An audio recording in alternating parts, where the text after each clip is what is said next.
Well, hello and welcome to Bread of Life, a daily devotional program which each week features a different area pastor.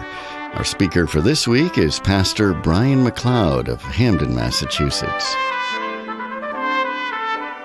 Well, hi, Pastor Brian again. We're in Luke's Gospel this week, taking some snapshots of Jesus and what's going on.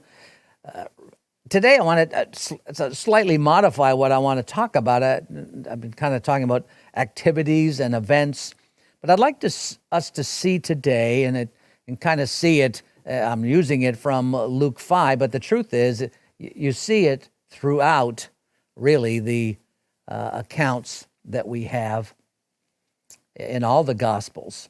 And that is that while everything else is going on in our Jesus' life and all that he's trying to accomplish, he lived with two competing realities. And the first one is noted in this brief verse, Luke chapter 5, verse 16, but Jesus often withdrew to the wilderness for prayer. You know, we've already seen this in our study, that we've been talking about even this way, but you can't really read too far in the gospel accounts without seemingly bumping into this fact. Jesus prayed. He regularly made time for God. Regularly. Luke is kind of relentless in making this clear to us, his readers. He helps us to understand the habits that Jesus had, and it's a great example for us. Darrell Bach writes of this and says, Jesus' sojourn for prayer is an important note at this point in his ministry. He teaches us how important it is to commune with God, especially when we tend to ignore him because things are so busy. Sometimes the best thing we can do in the midst of the rush of life is to slow down, listen to God. We err seriously if we argue that we do not have time, for what we need under pressure is God's presence and calming involvement in our lives. Indeed, we do. And Jesus understood that perhaps better than all of us. Here he is, God the Son. Jesus knew the value of time with God the Father. Surely we should see that example and say, hey, maybe that's what I need.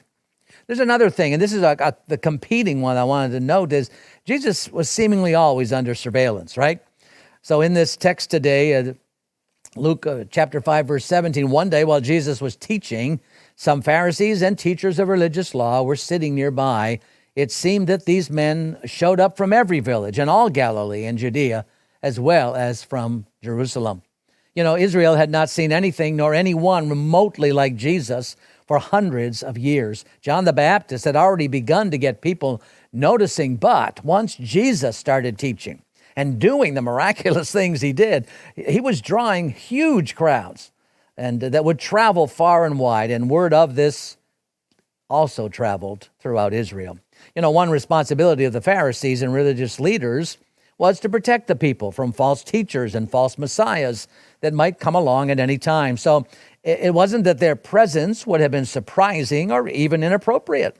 Checking out this man, Jesus, I suppose we could say, was in their job description.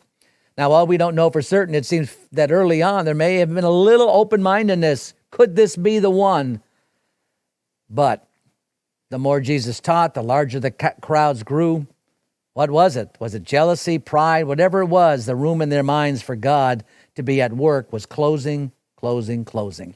This encounter in our text relatively early in Jesus' ministry was mostly benign, but it was foreshadowing of what was to come. Wherever Jesus would go, whatever he said and did, someone was there representing the religious authority, and they questioned and rebuked and mocked, and in the end, we're looking for ways to do him in. How tragic.